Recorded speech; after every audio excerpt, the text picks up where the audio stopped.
नमस्कार और the deep drive में आपका स्वागत है। नमस्कार। तो आज हमारे पास बीपीएससी एईडीओ परीक्षा के अंग्रेजी क्वालिफाइंग पेपर के लिए कुछ बहुत ही दिलचस्प नोट्स हैं। जी, ये बिहार मैटर्स नाम के एक यूट्यूब चैनल के लेक्चर नोट्स हैं। और आज हम बात करेंगे प्रोनाउंस पर, मतलब कि सर्वनाम। हाँ, और जैसे कि नोट्स की शुरुआत में ही कहा गया है, ये टॉपिक जितना आसान दिखता है उतनी ही जाल इसमें छिपे होते हैं। बिल्कुल।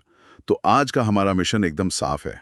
हमें इन नोट्स की एक तरह से चीर-फाड़ करनी है। हाँ, और ये समझना है कि एक प्रतियोगी परीक्षा में अंग्रेजी का जाल बिछाया कैसे जाता है। और सबसे जरूरी, उससे बचा कैसे जाता है। और मुझे लगता है कि इन नोट्स का नजरिया एकेडमिक से ज्यादा रणनीतिक है। हाँ, मतलब ये अंग्रेजी सिखाने से ज्यादा परीक्षा पास कराने पर केंद्रित हैं। बिल्कुल, ये एक तरह से ग्रामर के लिए गुरिल्ला वॉरफेयर की रणनीति है। ग्रामर हैकिंग, इसे ये भी कह सकते हैं। हाँ, अच्छा शब्द है।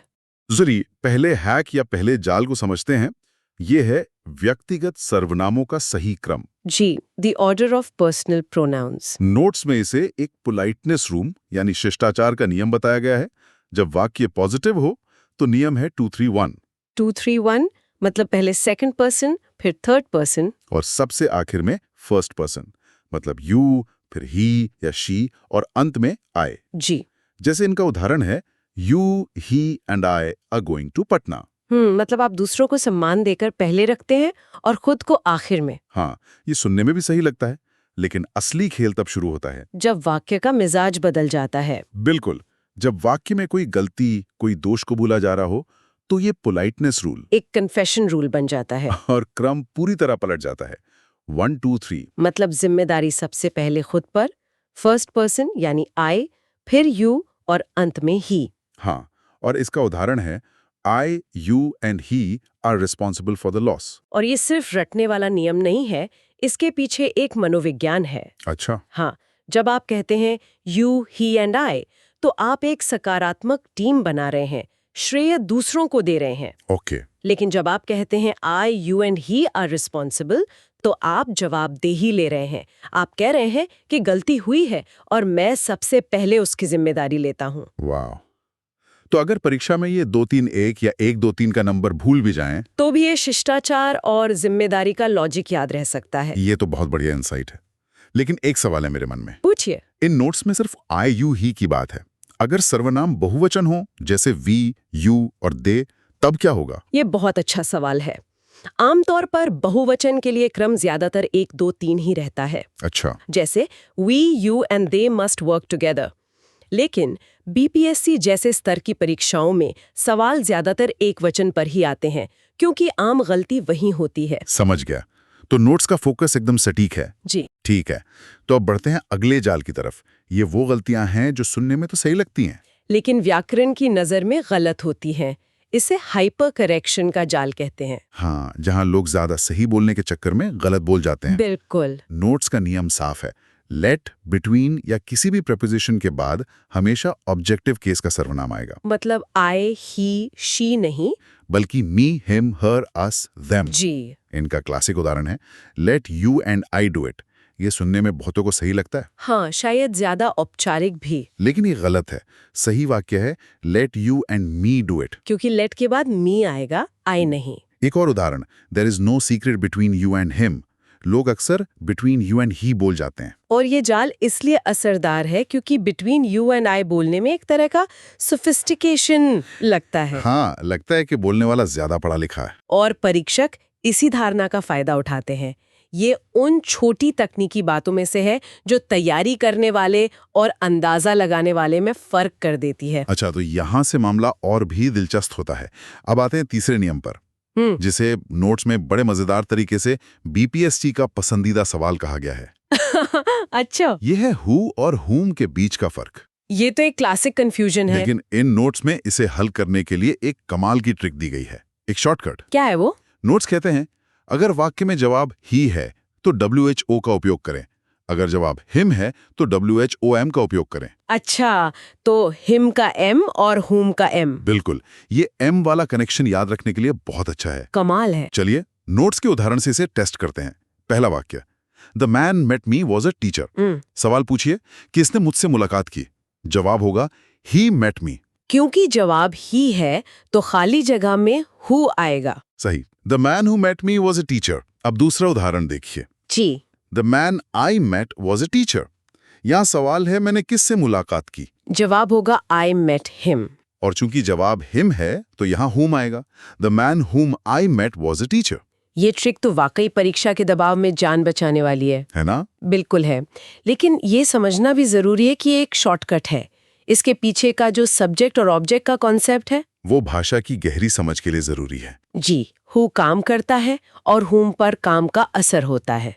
पर एक मिनट, क्या ये ट्रिक हमेशा काम करती है? देखिए 95% मामलों में बीपीएससी जैसी परीक्षाओं के लिए यह चूक है।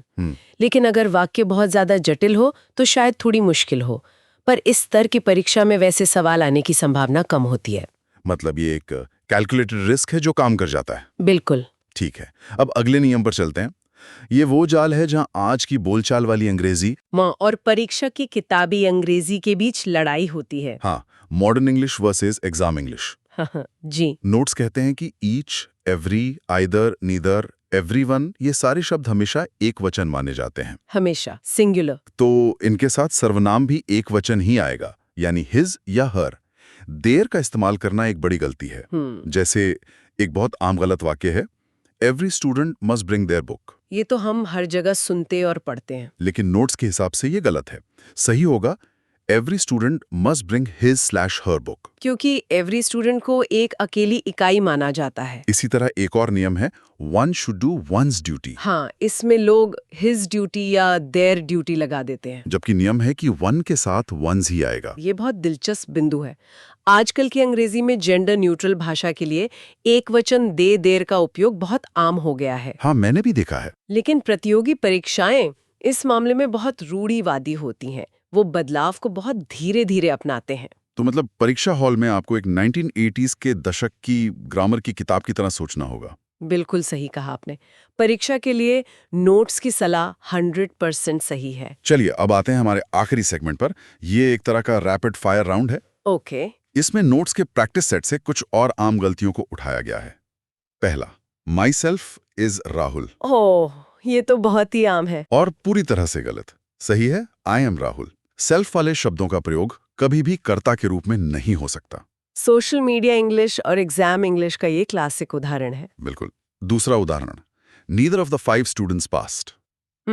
ये भी गलत है। क्यों? क्योंकि नीदर का प्रयोग सिर्फ 2 लोगों के लिए होता है। 2 से ज्यादा के लिए आपको नन का इस्तेमाल करना होगा। तो सही वाक्य होगा none of the 5 students passed. जी। और अब आखिरी वाला, जो सुनने में सबसे अजीब लगता है लेकिन है 100% सही। अच्छा। वाक्य है, it was me who helped you. हम सब ऐसे ही बोलते हैं। हाँ बिल्कुल। लेकिन ये गलत है।